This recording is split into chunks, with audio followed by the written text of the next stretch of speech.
Hello and welcome to the super cool class, जहां पर आज हम सीखने वाले हैं पैसिव वॉइस को पूरी डिटेल में और बहुत ही आसान तरीके से। क्योंकि बहुत सारे स्टूडेंट्स अक्सर क्वेश्चन करते हैं कि सर पैसिव वॉइस जो है समझ नहीं आते हैं, उसके रूल्स को लेके बहुत प्रॉब्लम रहती है, उसको स्पोकन में कैसे यूज करें और कहाँ यूज करें, इस चीज को लेके बहुत सारे बच्चे परेशान रहते हैं, कंफ्यूज रहते हैं। So let's start today's class where we will learn the use of passive voice. लेकिन सबसे पहले समझते हैं कि पैसिव वॉइस का यूज कैसे और कहां होता है। देखिए, हम जब पूरे दिन कुछ भी इंग्लिश बोलते हैं, उसमें जब कोई काम किसी के द्वारा किया जाता है तो हम पैसिव वॉइस यूज करते हैं। ऐसा आपने सुना होगा, लेकिन इसको समझना जरूरी है। कैसे? जरूरी नहीं है कि इस तरह के सेंटेंस में या इस तरीके के वाक्यों में उस व्यक्ति को बताया गया हो जो या जिसके द्वारा ये काम किया जा रहा है। एग्जाम्पल देता हूं। मैंने कहा मैं इंग्लिश पढ़ाता हूं, अब इसमें काम कौन कर रहा है? मैं। तो ये होता है एक्टिव वॉइस। लेकिन मैंने कहा बच्चों को पढ़ाया जाता है। अब बच्चों को पढ़ाया जाता है, काम किसके ऊपर हो रहा है? बच्चों के ऊपर। लेकिन कौन कर रहा है? टीचर कर रहा है, हमें पता है, लेकिन सेंटेंस में है नहीं है। ये पैसिव वॉइस है। बच्चों को पढ़ाया जाता है, बच्चों को सिखाया जाता है, खाना बनाया जाता है, चाय पी जाती है। तो इस तरीके के सेंटेंसेस जो होते हैं वो पैसिव वॉइस में होते हैं। क्योंकि चाय पी जाती है किसके द्वारा? लोगों के द्वारा, लड़कियों के द्वारा, लड़कों के द्वारा। तो किसी के द्वारा ये काम किया जाता है, लेकिन कौन कर रहा है या किसके द्वारा किया जा रहा है ये काम, ये सेंटेंस में क्लियर 90% नहीं होता है, 10% होता है। तो आज की इस क्लास में हम पूरी तरीके से इसके ऊपर वर्क करेंगे, समझेंगे कि पैसिव वॉइस में हम इंग्लिश कैसे बना सकते हैं, कैसे बोल सकते हैं। और अगर हम किसी नॉवेल को पढ़ रहे हैं या कोई हम न्यूज सुन रहे हैं, न्यूज पढ़ रहे हैं, न्यूज़पेपर पढ़ रहे हैं, तो वहां पर आए हुए पैसिव वॉइस को कैसे पहचान सकते हैं और अपनी स्पीकिंग में उसको कैसे लेके आ सकते हैं। So let's start the class. देखिए, पैसिव वॉइस, सबसे पहली बात ये हमने समझ लिया कि पैसिव वॉइस क्या है, कि जब काम किसी और के द्वारा किया जा रहा है लेकिन उस व्यक्ति का जिक्र हमारे सेंटेंस में नहीं होता। 90%, 10% होता है जब हमें बताना होता है कि इसके द्वारा उसको लज्जित किया गया है। लेकिन ऐसे सेंटेंस क्या हम बोलते हैं? नहीं बोलते। तो सबसे पहले आज जानते हैं कि ऐसे सेंटेंस जो हम डेली लाइफ में बोलते हैं पैसिव वॉइस में, लेकिन हम उन्हें पहचान नहीं पाते। अब मान लीजिए मैं कहता हूं हमारे यहां नाश्ते में पराठे बनते हैं, ठीक है? डायरेक्ट एग्जाम्पल के ऊपर चले, या चलो आपको रूल भी समझा देता हूं इसमें। आप कभी भी जब इज एम आर के बाद थर्ड फॉर्म आती हुई देखते हैं, तो ये third form is am are के साथ आती है सिर्फ और सिर्फ पैसिव वॉइस में। लेकिन कौन से पैसिव वॉइस में, इसको समझना बहुत जरूरी है। ये होता है present indefinite tense passive voice. हर एक टेंस का पैसिव वॉइस होता है सिवाय 4 को छोड़ के। कौन से 4? परफेक्ट कंटिन्यूअस टेंस, तीनों के नहीं होते पैसिव वॉइस में, उनका पैसिव वॉइस बनता ही नहीं है।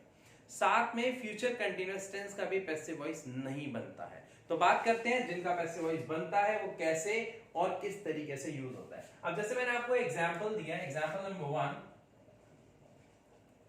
हमारे यहां नाश्ते में पराठे बनते हैं। अब काम कौन कर रहा है भाई? पराठे बनाने का काम कौन कर रहा है? या तो मम्मी कर रही है या मेरी वाइफ कर रही है। तो कोई ना कोई वो काम कर रहा है। क्या उसका जिक्र इस सेंटेंस में आया? अरे ठीक है, राइटिंग गंदी है, राइटिंग से क्या लेना, कंसेप्ट समझो ना यार। क्या उनमें से किसी का जिक्र इसमें आया? नहीं आया। लेकिन हमें पता है कि काम किसी के द्वारा किया जा रहा है, इसी को कहा जाता है पैसिव वॉइस। अब इसकी इंग्लिश कैसे बनानी है ये समझते हैं। हमारे यहां पर नाश्ते में पराठे बनते हैं। अपने आप नहीं बनते, अपने आप आटा उठ के, लोई उठ के नहीं बैठ जाती चकले पे या तवे पे चढ़ जाती, भाई मुझे सेको मैं तो बन रही हूं। नो। तो यहां पर जब कोई काम किसी के द्वारा किया जाता है वो पैसिव वॉइस है। और क्या बनते हैं? पराठे। पराठे, पराठे बनते हैं ना। तो पराठे एक है तो इज, अगर पराठाज आ जाएगा तो आर, एम तो आ ही नहीं सकता ना। तो पराठे इज मेक की third form, made for breakfast, कहा? हमारे यहां, इन आवर हाउस। सो यहां पे क्या बना? पराठे इज मेड फॉर ब्रेकफास्ट। बहुत सारे बच्चे यहाँ पे गड़बड़ करते हैं। इन ब्रेकफास्ट, ब्रेकफास्ट के साथ इन नहीं आता, लंच के साथ इन नहीं आता, डिनर के साथ इन नहीं आता। यहाँ पे आता है for breakfast, for dinner, for lunch. तो पराठे is made for breakfast in our house. हमारे घर में नाश्ते में पराठे बनते हैं। आपके घर में नाश्ते में क्या बनता है, इसको कमेंट सेक्शन में लिख के आप मुझे बता सकते हैं, अगर आपको पैसिव वॉइस का पहला एग्जांपल समझ आया तो। अब बात करते हैं नेक्स्ट एग्जांपल के बारे में। अब मैंने कहा हमारे घर में नॉनवेज नहीं बनता है जी, हमारे घर में मांस मछली अंडा नहीं बनता है। जैसे ही मैंने आपको ये एग्जांपल दिया, हमारे घर में मांस मछली अंडा नहीं बनता है, फिर वही बात, कोई ना कोई बना रहा है ना, चाहे कुक बना रहा है, चाहे मदर बना रही है, चाहे वाइफ बना रही है, कोई ना कोई काम कर रहा है, लेकिन उसका जिक्र सेंटेंस में नहीं है। तो इंग्लिश कैसे बनेगी? Non veg. अब नॉन वेज सारी डिशेस को कंप्लीट करके एक बंच होता है, इसको बंच को इसके साथ लगाया जाता है। Non veg is not cooked. So मैंने एग्जांपल क्या बताया? हमारे घर में मांस मच्छी अंडा या हमारे घर में नॉनवेज नहीं बनता है। Non veg is not cooked at our home.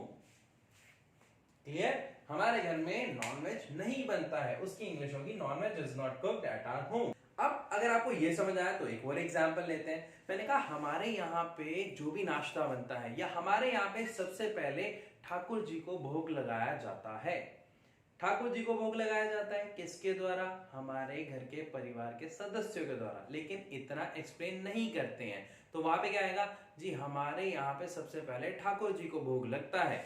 Thakur ji को भोग लगता है ना, तो इंग्लिश क्या बनेगी? देखो, हिंदी लिखनी जरूरी तो नहीं है, मैं बोल रहा हूं, आई होप आपको क्लियर हो रही है, मैं डायरेक्ट इंग्लिश लिख रहा हूं, ठीक है भाई? सो हमारे यहाँ पे डायरेक्ट ठाकुर जी को भोग लगता है। काम क्या हो रहा है सेंटेंस में?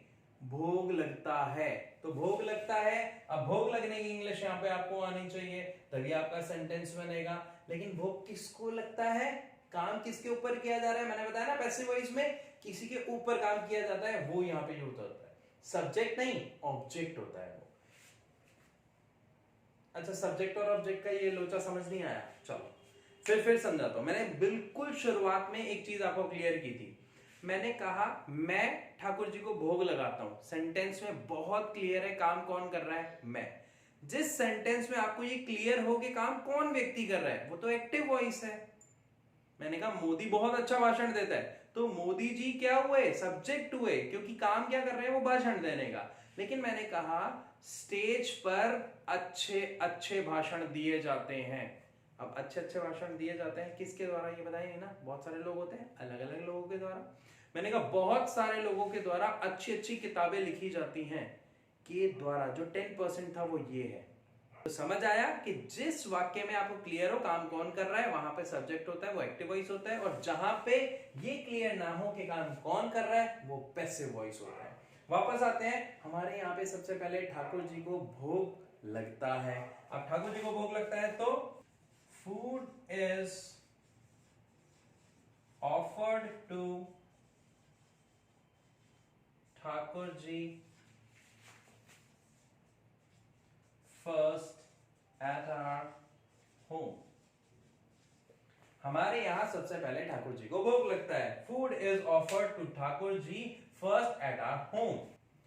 सो आई होप आपको यहां तक अच्छे से समझ आ रहा है। अभी तक जो हमने सेंटेंस किए वो हमने पॉजिटिव किया, नेगेटिव किया, और दोबारा एक सेंटेंस हमने पॉजिटिव लिया। अब मैं एक सेंटेंस लेता हूं जो डब्ल्यूएच फैमिली से रिलेटेड है, ताकि आपको वो भी समझ आ जाए कि उसमें हम पैसिव वॉइस को कैसे बनाते हैं और सेंटेंस किस तरीके का होता है। कई बार आपने सेंटेंस बोला होगा, यार हमेशा मुझे ही क्यों डांट पड़ती है ना? अब जैसे ही आपने बोला मुझे ही क्यों डांट पड़ती है, काम किसके ऊपर हो रहा है? डांट पड़ रही है ना किसको? मुझे। लेकिन कर कौन रहा है? या तो मम्मी डांट रही है, या पापा डांट रहे हैं, या बड़ा भाई डांट रहा है। तो जब भी किसी के ऊपर कोई काम हो रहा है, वो पैसिव वॉइस की सबसे बड़ी निशानी है। और मैंने यहां पे सेंटेंस बोला हमेशा मुझे ही क्यों डांट पड़ती है। जब भी आपको सबसे पहले अगर आपको बेस से प्रैक्टिस करनी है, क्वेश्चन वाले वर्ड्स को, क्वेश्चन वाले सेंटेंसेस को सॉरी, सबसे पहले सिंपल बना दो। मुझे ही क्यों डांट पड़ती है, क्यों को छुपा दो, क्या बच गया, क्यों को छुपा दो, क्या बच गया, मुझे ही डांट पड़ती है। मुझे ही डांट पड़ती है मतलब आई के साथ क्या आएगा भाई, सबको पता है एम के बाद third form SNUBBED, snub. I am snub, मुझे डांट पड़ती है। तुम्हें डांट पड़ती है? अगर आया तो फटाफट कमेंट सेक्शन में इसकी इंग्लिश लिख के बताओ। थर्ड मैंने कहा उन्हें डांट पड़ती है, दे आर स्नब। इसी तरीके से कहा मैंने कहा हम सबको डांट पड़ती है यार, वी ऑल आर स्नब्ड। ठीक है, तो सेंटेंस को दोबारा क्रिएट करते हैं जो मैंने आपको बताया था। मैंने कहा मुझे डांट पड़ती है, आई एम स्नब्ड। मैंने कहा मुझे ही क्यों डांट पड़ती है। जैसे ही हमें पता चला कि हमारा सेंटेंस WH फैमिली से है, तो रूल कहता है अंदर के हेल्पिंग वर्ब को बाहर लाओ, और क्योंकि इंग्लिश वाई।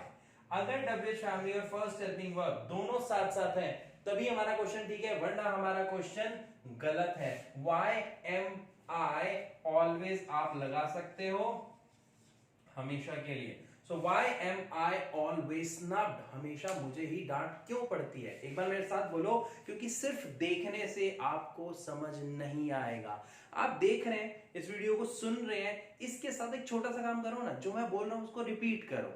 मुझे आता है, मैं आपको सिखा रहा हूं। अगर आपको सीखना है सीरियसली, आप मेरे साथ सिर्फ बोलो, जितना मैं पढ़ा रहा हूं, जितनी बार मैं बोल रहा हूं आप बोलो।